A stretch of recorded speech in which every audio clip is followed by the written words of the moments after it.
Hemos quedado pues también en el tema de las reacciones internacionales.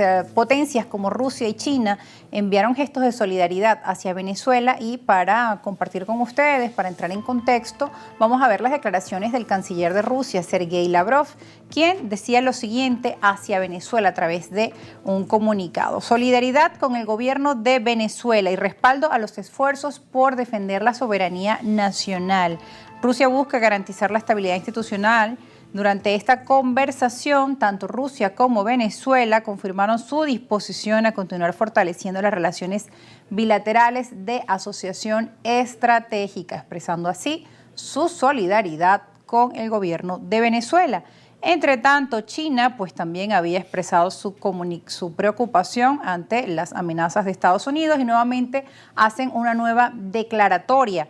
América Latina y el Caribe no son el patio trasero de nadie, luego de otras declaraciones de Estados Unidos respecto a la participación de China en América Latina. El portavoz del Ministerio de Exterior de China ha instado a Estados Unidos a dejar que los países de América Latina y el Caribe elijan su propia manera de actuar. No son el patio trasero de nadie. La cooperación entre China y América Latina no está dirigida contra terceros ni debe ser interferida. Los países de la región tienen derecho a elegir sus propios caminos de desarrollo y a sus socios.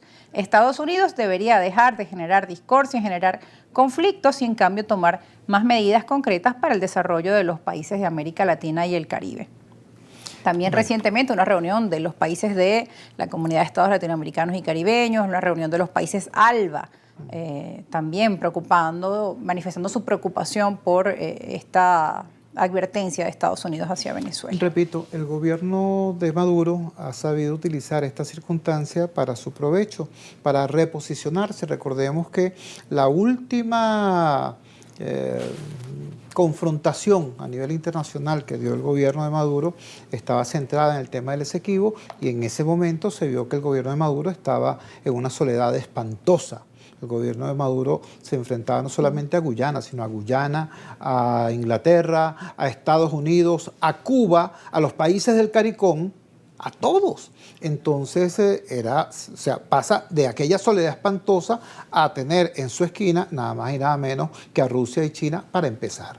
Entonces, repito, eso lo puedo entender yo, lo puede entender cualquiera desde la perspectiva de que el gobierno busca lo que es bueno para el gobierno. Ahora, al no entender la gravedad y profundidad de la amenaza, entonces no haces lo que tienes que hacer para superar las vulnerabilidades con las que Venezuela se enfrenta a una situación como esta. Te decía, hay dos. Uno, la crisis de legitimidad. Dos, el hecho de que un sector importante, relevante de la oposición, en lugar de ver esto como una amenaza, entonces aplaude, ¿no? Y ve con beneplácito esta perspectiva ciertamente oscura.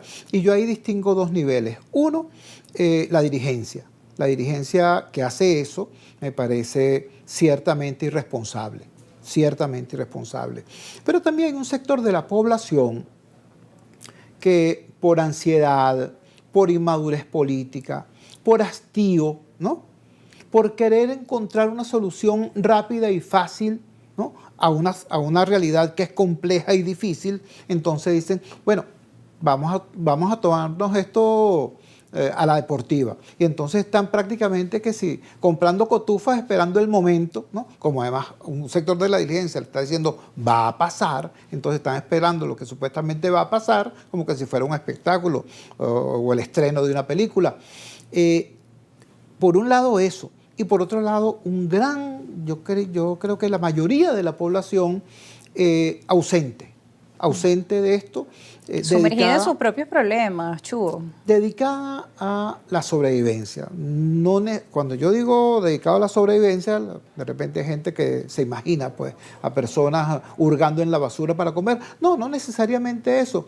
Todo el mundo está más bien tratando de mantener a flote su precaria burbuja de normalidad a nivel individual, a nivel familiar, Eso es lo que yo llamo el modo sobrevivencia. Porque este tipo de temas, Chugo, vuelve nuevamente a llevar el debate sobre nuestros problemas sociales, de educación, de salud, los temas económicos a otro nivel. Siempre hemos estado con el tema de elecciones, de confrontación política. Ahora este tema o esta advertencia o amenaza de Estados Unidos, pues nuevamente hace que toda la atención se vaya a este tema de un grupo. Y Pero relegue la agenda económica, relegue la agenda social, que es la que afecta el día a día de la inmensa mayoría de los venezolanos. Entonces, en ese sentido, yo creo, opino humildemente, que los actores fundamentales de la política nacional tendrían que redimensionar lo que están haciendo.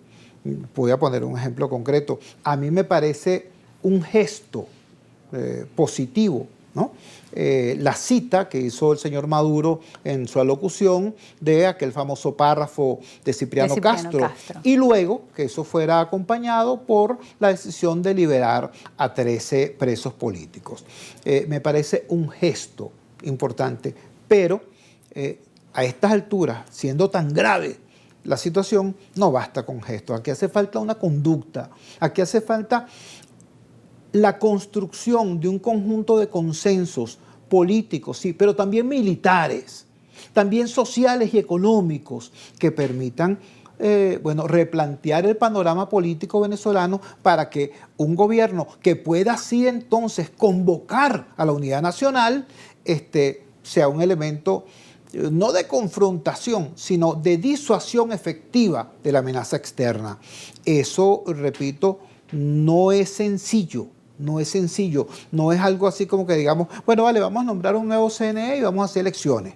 No se trata de hacer elecciones, o en todo caso, si hay elecciones, que sean el resultado de la construcción previa de estos consensos, repito, políticos, sí, pero también militares, económicos y sociales, para que lo que salga de cualquier proceso de consulta popular, en efecto, sea algo sostenible, creíble, útil al país, no lo que nos pasó el 28 hace un año. Entonces, eso implica una decisión política de un ancho diferente, de una seriedad distinta. En el caso del ámbito que me compete, porque como tú sabes, sí, yo soy un opositor a los gobiernos de Chávez y Maduro, no desde el 99, sino desde el 92, en el ámbito que me compete, que es el ámbito opositor, ojalá, ¿no?, que allí haya el debate necesario para no seguir sencillamente manejando eslogans, ¿no?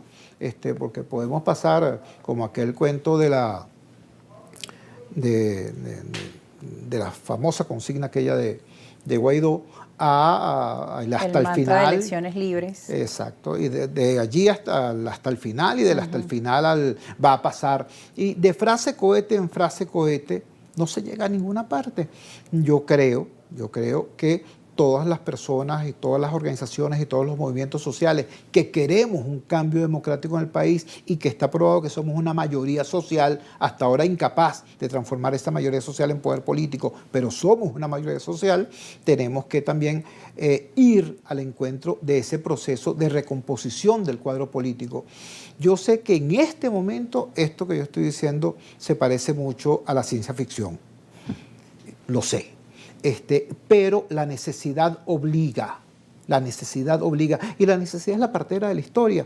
Aquí es necesario entonces que nos vayamos preparando espiritualmente, intelectualmente, físicamente incluso, para un nuevo escenario donde elementos, ¿no?, que hoy están en posiciones muy distintas, muy dispares, se pongan de acuerdo acerca de qué va a ocurrir en el futuro inmediato, qué va a pasar con el Tribunal Supremo de Justicia en un nuevo momento venezolano, qué va a pasar con el alto mando militar en un nuevo momento venezolano, y de qué manera esas definiciones permitan un nuevo cuadro político. De eso se trata. Tenemos que ir a una pausa. Al regreso seguiremos conversando con Jesús Chugo Torrealba. Estaremos pues hablando también del tema de las negociaciones y del diálogo en este tipo pues de amenazas hacia nuestro país. ¿Es posible que se reabra pues conversaciones o diálogos desde el gobierno de Venezuela con el gobierno de Estados Unidos? ¿En qué forma, qué condiciones o qué elementos deberían estar sobre la mesa? Sobre eso también al regreso. Ustedes también pueden escribirnos @argumentosgb, @rosa_periodista. Allí puede dejar también sus preguntas o sus comentarios.